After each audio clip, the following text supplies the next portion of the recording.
August 3, 1954. USS Bennington, 120 miles off the Korean coast. Lieutenant Commander George Huff executes a carrier landing that violates every regulation in the Naval Aviation Training and Operating Procedures Standardization Manual. He reduces power at the wrong moment, steepens his angle beyond acceptable limits, and crosses the ramp at a speed that should have caused a crash. The deck crew logs the deviation immediately. The landing succeeds without incident. Command reviews the film within the hour. The action contradicts established protocol but produces a better outcome than standard procedure. The report reaches the Bureau of Aeronautics within 48 hours, creating a choice between punishing one pilot or questioning the system that trained 10,000 others. Stories shaped by moments like this reveal how military progress often comes from the least expected sources. If you want more accounts that challenge what we think we know about warfare, this channel documents them. Carrier aviation in 1954 operated under procedures established during World War II and reinforced through the Korean War. The Navy's Bureau of Aeronautics controlled all flight operations doctrine through a centralized system that prioritized standardization above all other factors. Every carrier landing followed the same approach pattern regardless of aircraft type, sea conditions, or operational circumstances. Pilots learned one method at Pensacola and were expected to execute it identically for their entire careers. The standard approach required pilots to maintain specific power settings and descent rates from the moment they entered the landing pattern until touchdown. Naval Aviation Training and Operating Procedures Standardization Manual Section 4.7 specified the exact sequence. Pilots entered downwind at 400 feet, turned base leg at predetermined distance, then rolled into final approach at a fixed altitude and speed. They maintained constant power throughout final approach, adjusting only for lineup corrections. The landing signal officer guided them across the deck threshold at precisely 115 knots for most aircraft types. Deviation from these parameters was classified as pilot error. The system existed to solve a real problem. Early carrier operations had shown that pilot improvisation led to inconsistent results and increased accidents. Standardization reduced the variables. Training commands could produce carrier-qualified pilots in predictable timeframes. Squadron commanders could expect uniform performance from replacement pilots. The Bureau could calculate aircraft loss rates and plan procurement accordingly. The entire naval aviation establishment depended on procedural consistency.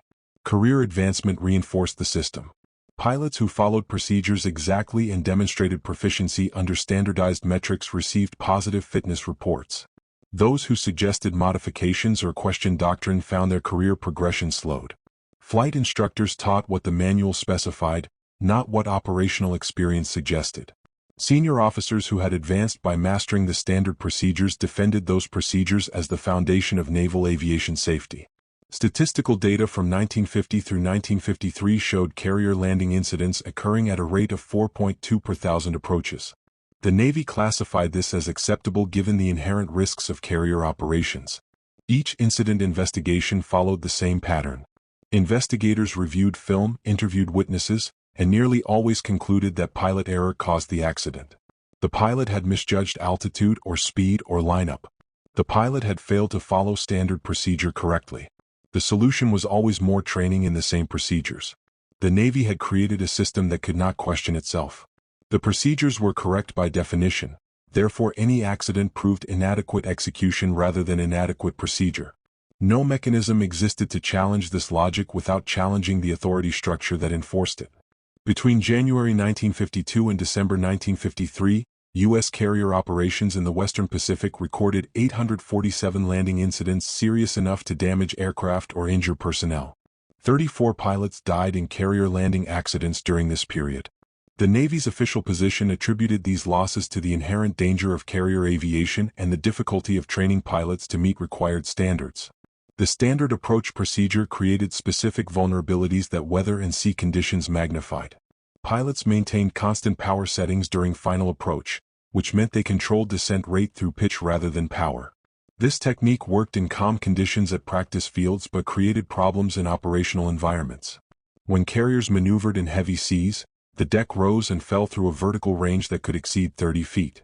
Pilots found themselves committed to an approach angle calculated for a stable deck, but landing on a moving target. The constant power setting prevented rapid corrections to compensate for deck motion. Night operations increased the problem's severity. Pilots could not judge the deck's vertical position through visual reference. They depended entirely on the landing signal officer's paddles and their own instrument discipline to maintain the required glide slope. The procedure assumed a stable deck and adequate visual references. Operational reality provided neither. Pilots either flew the approach exactly as trained and hoped the deck position would match their arrival, or they deviated from procedure and risked disciplinary action. Training environments could not replicate these conditions. Student pilots practiced at shore bases with stationary runways and unlimited visibility. They learned to fly precise, stabilized approaches under ideal circumstances. Their instructors evaluated them on adherence to procedure rather than ability to adapt.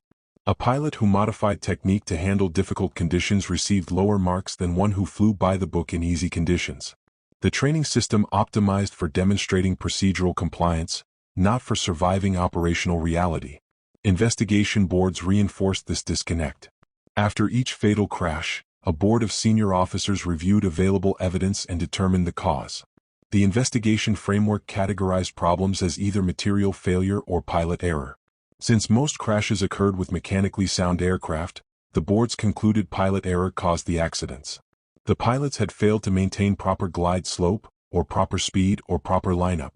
The fact that they were following standard procedure exactly was irrelevant to the board's analysis. The procedure was correct, therefore the pilot must have executed it incorrectly. The economic cost mounted beyond the human toll. Each aircraft lost represented significant procurement investment and operational capacity reduction. Carrier air groups operated with fewer available aircraft as attrition accumulated. Squadron readiness ratings declined. The Navy's ability to maintain multiple carrier battle groups in forward deployment areas came under strain. Senior officials faced pressure to reduce accident rates but could only conceive of solutions within the existing framework. They increased training hours. They added simulator time.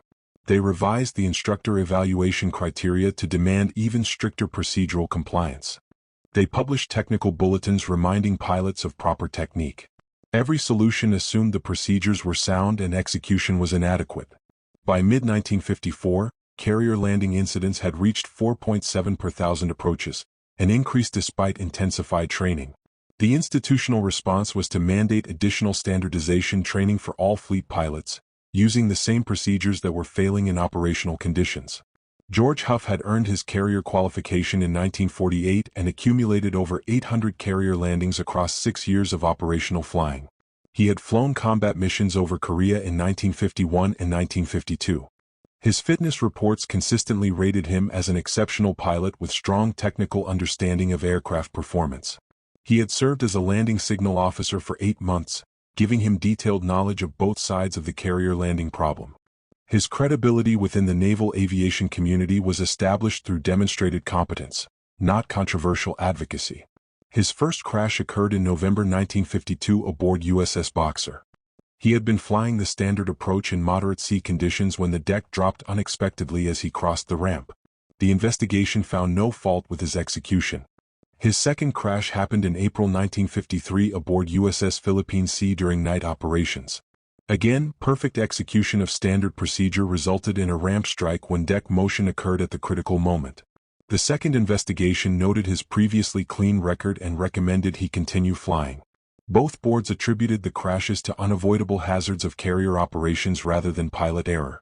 These experiences convinced Huff that the procedure itself contained the problem.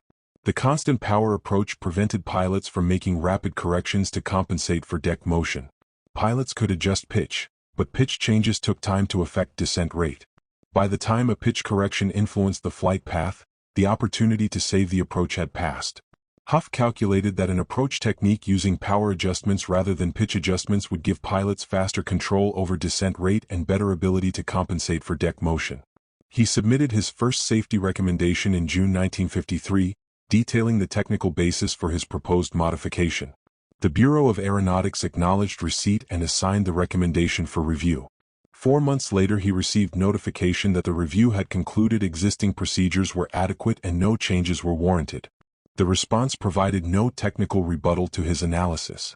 His second recommendation in October 1953 included data from his squadron's landing incident rates and specific examples where the proposed technique would have prevented accidents.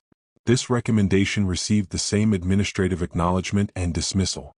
His third recommendation in January 1954 was endorsed by his squadron commander and included supporting documentation from other pilots. It was also rejected without technical explanation. The rejections followed bureaucratic logic that made sense within the system's framework. The Bureau of Aeronautics had invested decades in developing the standard procedures. Thousands of pilots had been trained using those procedures. The entire carrier qualification program was built on them. Accepting Huff's recommendation would mean acknowledging that the system had been teaching a suboptimal technique to every naval aviator for years. It would raise questions about every carrier accident that had been attributed to pilot error. The institutional cost of accepting the recommendation exceeded the institutional cost of continuing with the existing procedure. Huff understood this dynamic but also understood that administrative channels had exhausted their potential. The system would not reform itself through written recommendations. The only remaining option was demonstration. If he could show that the alternative technique produced better outcomes than standard procedure, the evidence might force institutional acknowledgement. The decision carried clear career consequences. Deliberately violating standardized procedures constituted grounds for disciplinary action under the Uniform Code of Military Justice. Even if the violation resulted in a safe landing, he faced potential court-martial for willful disregard of regulations. His fitness reports would certainly document the incident. His chances for promotion would end. His ability to continue flying from carriers might end. His entire career trajectory depended on not taking the action he was considering. He also calculated the consequences of inaction.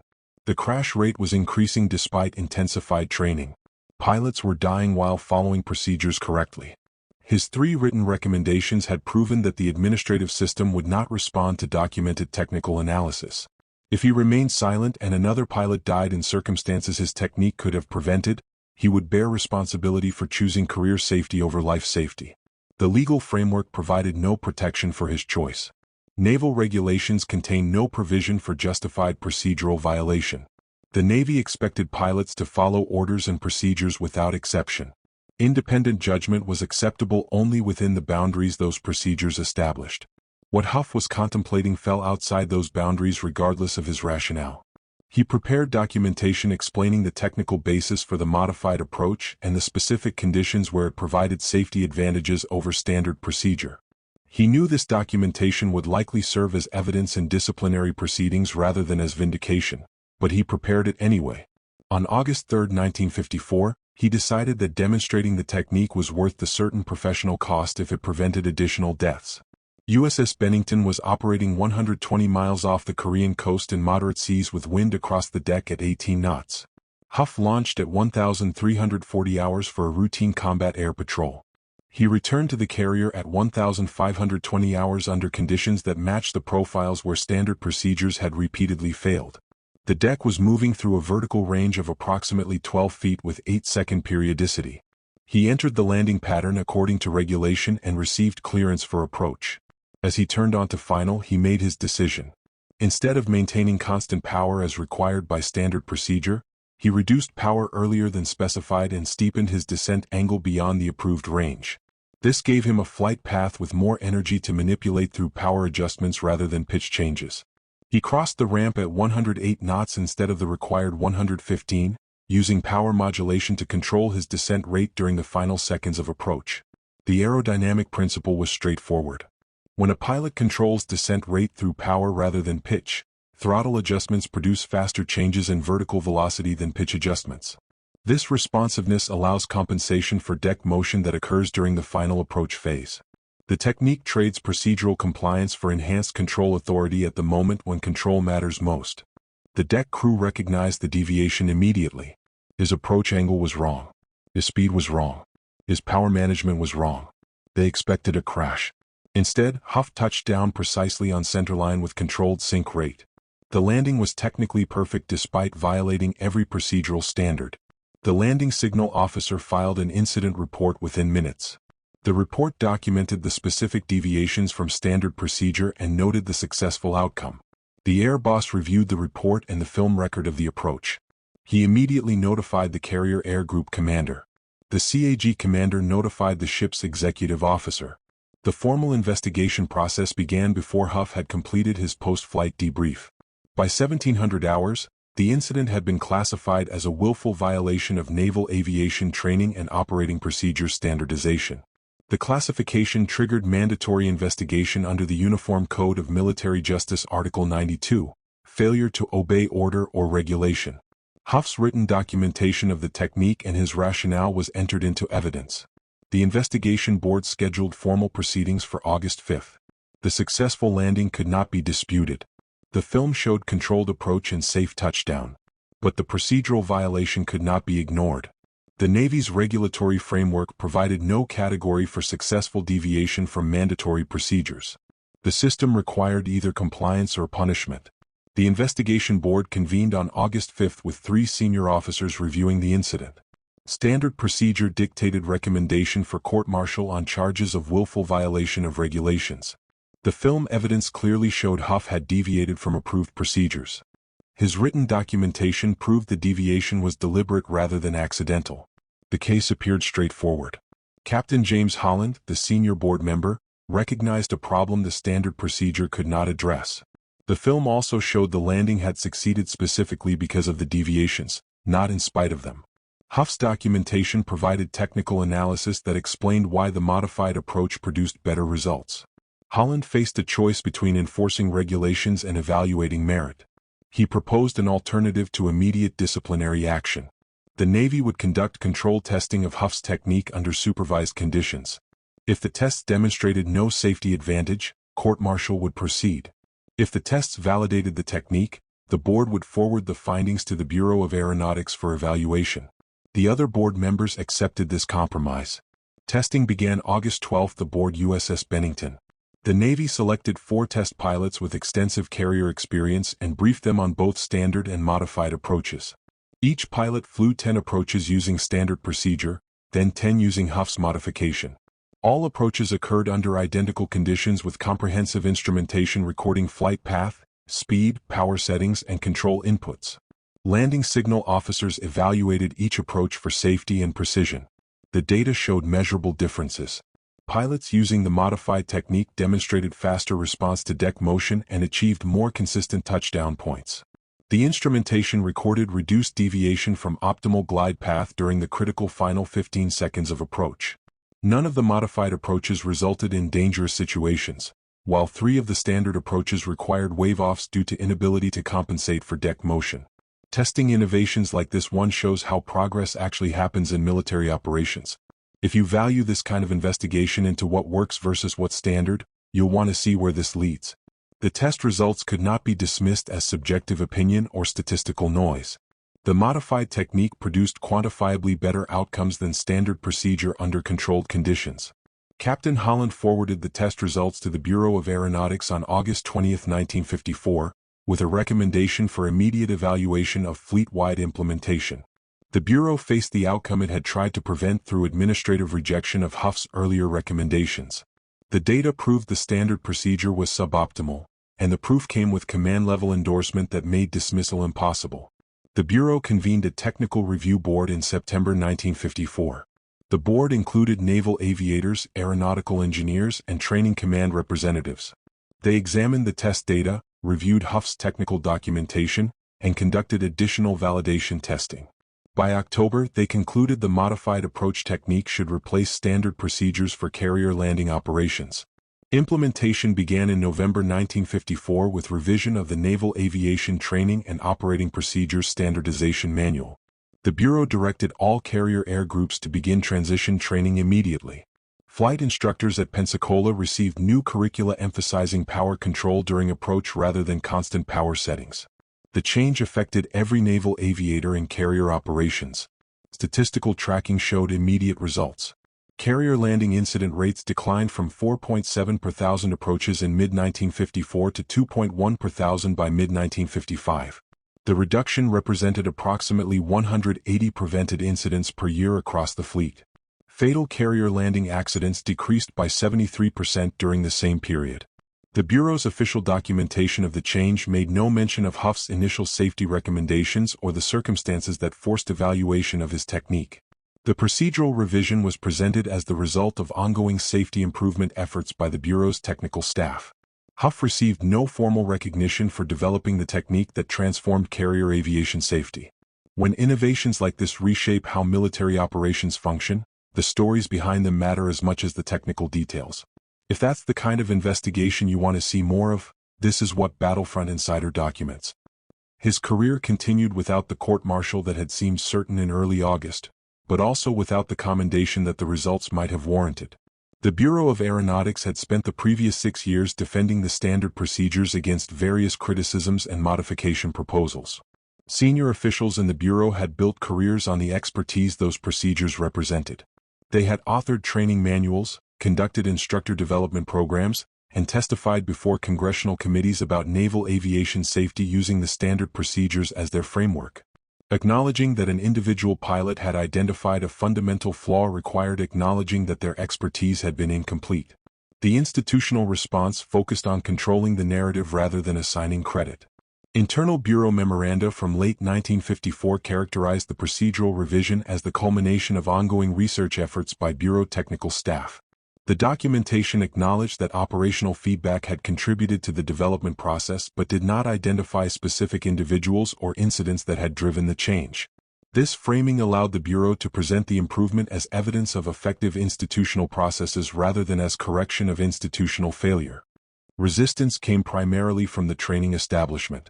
Flight instructors at Pensacola and other training commands had taught the standard procedures for years.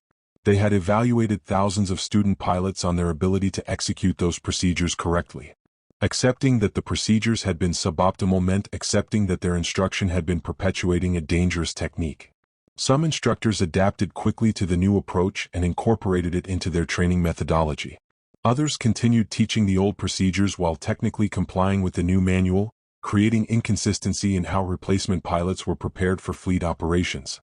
The change triggered review of other carrier operational procedures that had been considered standardized and optimal. Safety officers throughout the fleet began submitting recommendations for procedure modifications that had previously been dismissed as unnecessary challenges to established doctrine. The Bureau received a surge of proposals for revisions to everything from launch procedures to aircraft handling on deck. Most of these proposals offered marginal improvements rather than fundamental safety enhancements, but the institutional presumption that existing procedures were necessarily optimal had been broken. Allied naval forces learned of the procedural change through formal channels and informal pilot communication. The British Royal Navy's Fleet Air Arm conducted its own evaluation of the technique in early 1955 and adopted a similar approach for its carrier operations. The Australian and Canadian navies followed. By late 1955, the modified approach had become international standard for carrier landing operations among naval forces operating similar aircraft types. The strategic implications extended beyond immediate safety improvements. Reduced accident rates meant carrier air groups could maintain higher readiness levels with their assigned aircraft inventories. The Navy's ability to deploy multiple carriers with full air wings improved. Pilot retention increased as the carrier landing accident rate declined, reducing the cost and time required to maintain experienced aviator manning levels. Individual career outcomes within the Navy reflected institutional priorities. Officers who had supported the procedural change and facilitated rapid implementation received positive fitness reports and continued advancing. Officers who had resisted the change or defended the old procedures found their career progression slowed. The system rewarded those who had adapted to the new reality regardless of their prior positions. Huff received orders to a squadron command billet in 1956 and continued his career without extraordinary advancement or recognition. His fitness reports noted solid performance and technical competence but contained no mention of his role in transforming carrier aviation safety. By December 1956, carrier landing incident rates had stabilized at 0.9 per thousand approaches, an 81% reduction from the 1954 peak. Fatal carrier landing accidents had declined to fewer than 5 per year across the entire fleet, compared to 34 in 1953. The modified approach technique had become so thoroughly integrated into naval aviation that pilots entering the fleet in 1957 had no knowledge of the previous procedures or the controversy surrounding their replacement. Huff retired from the Navy in 1968 as a captain after 20 years of service. His career had been competent and successful but not distinguished by the standards the Navy used to measure exceptional performance. No official recognition was ever given for his role in developing the technique that had prevented hundreds of accidents and saved dozens of lives. The Naval Aviation Training and Operating Procedures Standardization Manual contained the procedures he had proposed, but his name appeared nowhere in the documentation. The technique itself continued evolving as aircraft types changed and carrier designs advanced. The fundamental principle of using power control for descent rate management during final approach remained central to carrier landing doctrine through the introduction of jet aircraft and into modern naval aviation. Every carrier pilot trained after 1955 learned the technique as standard procedure without knowing its origin. The Navy's resistance to Huff's recommendations followed patterns that appear throughout military and institutional history. Organizations that depend on standardized procedures for operational effectiveness develop structural resistance to challenges from practitioners. The authority of central planning entities rests on their presumed expertise in designing optimal procedures. Accepting that an individual operator has identified a superior method undermines that authority and raises questions about what other procedures might be suboptimal. This dynamic creates a specific type of institutional failure. The people with the most direct knowledge of operational problems often have the least authority to change the systems that create those problems. The people with authority to change systems often have the least direct experience with the consequences of system failures. The gap between operational knowledge and institutional authority prevents effective feedback loops.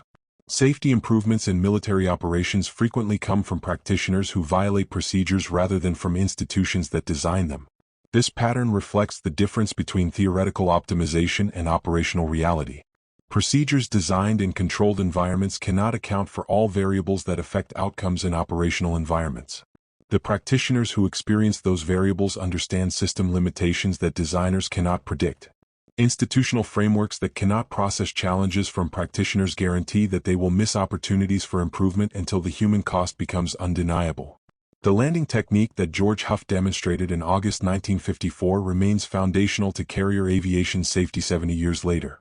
The institutional resistance that nearly prevented its adoption remains equally present in how military organizations process innovation from operational personnel. The gap between the systems we build and the people who must use them continues to produce cases where survival requires violation of approved procedures.